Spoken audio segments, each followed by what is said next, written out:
चिंकी की उम्र सिर्फ 7 साल की थी, लेकिन फिर भी वो अपनी माँ रवीना की खूब मदद करती थी। रवीना एक विधवा थी और सड़क के किनारे फुटपाथ पर सामान बेचकर अपना और चिंकी का गुजारा चला रही थी। लेकिन वक्त के साथ ये सब कर पाना उसके लिए बहुत मुश्किल हो रहा था, क्योंकि बहुत कम ही लोग उससे सामान खरीदा करते थे। रवीना के पास बेचने के लिए ज्यादा सामान भी नहीं होता था। बस आने वाले त्योहारों के हिसाब से वो थोड़ा बहुत सामान ही खरीद पाती थी, जिन्हें बेचने के बाद भी उसे ज्यादा बचत नहीं हो पाती थी। माँ, होली आने वाली है, तो हम इस बार भी पिचकारी और रंग बेचेंगे ना? हाँ बेटा, ये थोड़े बहुत रंग और ये 2-4 पिचकारी खरीद कर तो ले आई हूं, लेकिन पता नहीं इन्हें कौन खरीदेगा हमसे। कोई क्यों नहीं खरीदेगा माँ? होली पर तो सबको पिचकारी और रंग चाहिए होते हैं। हाँ बेटा, लेकिन बाजार में कितनी सारी बड़ी बड़ी दुकानें हैं और वहां एक से एक पिचकारियां और रंग भी मिलते हैं, तो सारे लोग वहीं पर जाते हैं। हमारे पास तो कोई रुकता तक नहीं। माँ, तुम बिल्कुल चिंता मत करो, हमारा सारा सामान बिक जाएगा। आप देखना, और फिर हम भी खूब अच्छे से होली मनाएंगे, गुजिया बनाएंगे, पापड़ तलेंगे और अरे अरे बस कर बिटिया, इतने सपने मत सजा। यहाँ 2 वक्त के खाने के ही लाले पड़े हैं, तो मैं कहाँ से ये सब कर पाऊंगी। लेकिन एक बात तो सच है, तेरा ये मुस्कुराता चेहरा देखकर मुझे भी हिम्मत आ जाती है। चल चलते हैं और जाकर लगाते हैं अपनी दुकान। नहीं माँ, तुम रहने दो, तुम्हारी तबीयत कल से कुछ ठीक नहीं लग रही, मैं ही चली जाती हूँ। ना ना बेटी, तुझे अकेले कैसे भेज दूँ? मैं मैं बिल्कुल ठीक हूँ। चल, दोनों चलते हैं। रवीना और चिंकी अपना सामान लेकर घर से बाहर निकले ही थे कि तभी अचानक रवीना को बहुत तेज चक्कर आ गया और वो जमीन पर गिर पड़ी। माँ, माँ, क्या हो गया तुमको? माँ। चिंकी को कुछ समझ नहीं आ रहा था। उसने रवीना का माथा छूकर देखा तो उसे तेज बुखार था। ये देखकर चिंकी घबरा गई और फौरन पड़ोस वाली कांता काकी को बुलाकर ले आई। चिंकी, तेरी माँ को तेज बुखार है बेटा, इसे दवाई और आराम की जरूरत है। काकी, माँ, माँ ठीक तो हो जाएगी ना? हाँ हाँ बेटा, तू चिंता मत कर। तेरे पास कुछ पैसे हैं क्या? तेरी माँ को डॉक्टर के पास ले जाना होगा। नहीं काकी, जो भी पैसे थे उनसे माँ ने ये रंग और पिचकारियां खरीद ली। इन्हें बेचकर ही हम पैसे कमाने वाले थे। अच्छा चल, कोई बात नहीं। तू ऐसा कर, इसके माथे पर ये ठंडे पानी की पट्टियां रखती रहना। लेकिन अगर इससे भी बुखार नहीं उतरा तो तेरी माँ को डॉक्टर के पास ही ले जाना पड़ेगा बेटा। इतना कहकर कांता काकी वहां से चली जाती है। चिंकी सारा दिन रवीना के माथे पर पानी की पट्टियां रखती रही, लेकिन रवीना का बुखार नहीं उतरा। चिंकी को समझ आ गया था कि अब उसे किसी भी तरह पैसों का इंतजाम करना ही होगा ताकि उसकी माँ का इलाज हो सके। अगले दिन सुबह सुबह ही चिंकी फुटपाथ पर रंग और पिचकारी बेचने बैठ गई, लेकिन शाम तक उसके पास से कुछ भी नहीं बिका।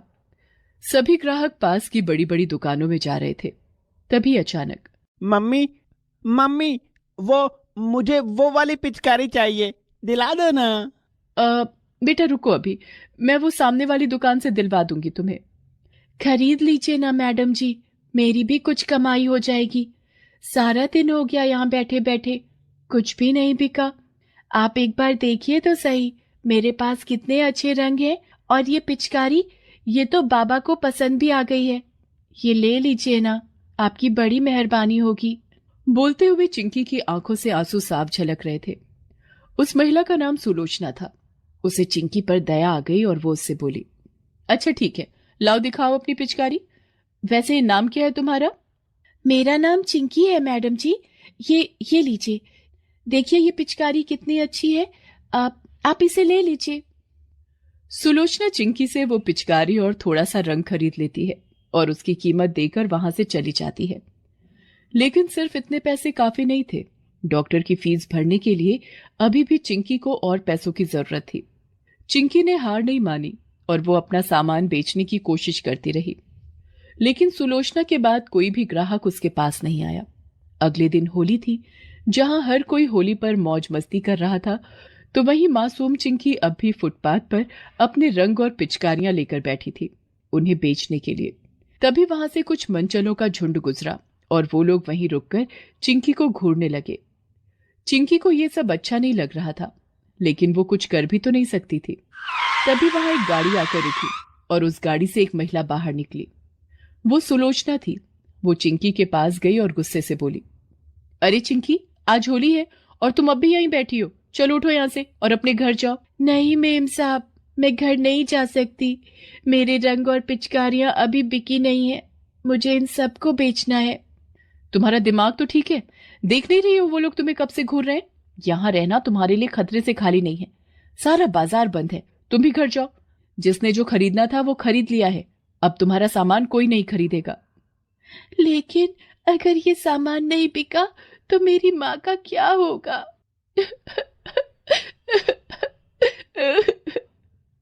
इतना कहकर चिंकी जोर जोर से रोने लगी। चिंकी को रोता देखकर सुलोचना को बहुत बुरा लगा। उसने चिंकी के सिर पर हाथ रखते हुए उससे कहा, चुप हो जाओ बेटा, मुझे बताओ क्या हुआ है तुम्हारी माँ को? मैडम जी, माँ बहुत बीमार है। उसे तेज बुखार है।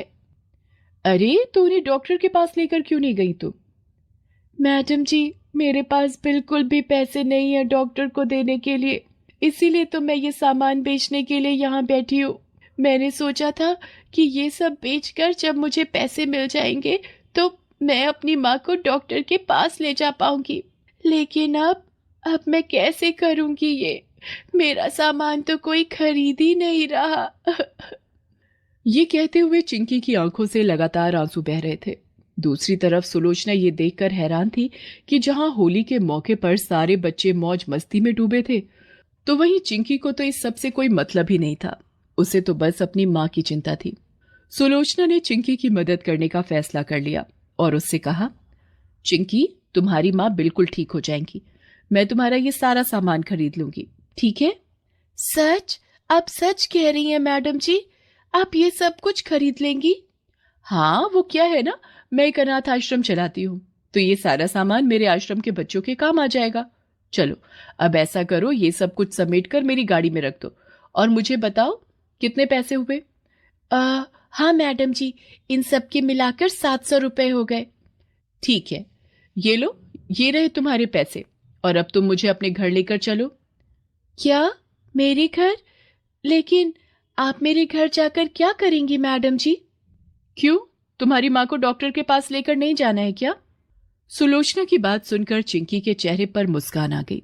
वो सुलोचना को लेकर अपने घर पहुंची, जहां रवीना की हालत पहले से भी खराब हो गई थी।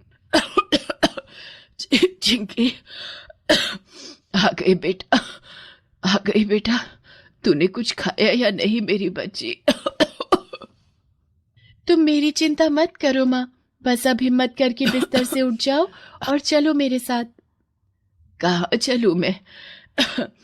और ये मैडम जी कौन है तेरे साथ? जी, मेरा नाम सुलोचना है और मैं आपको डॉक्टर के पास ले जाने आई हूँ। डॉक्टर के पास?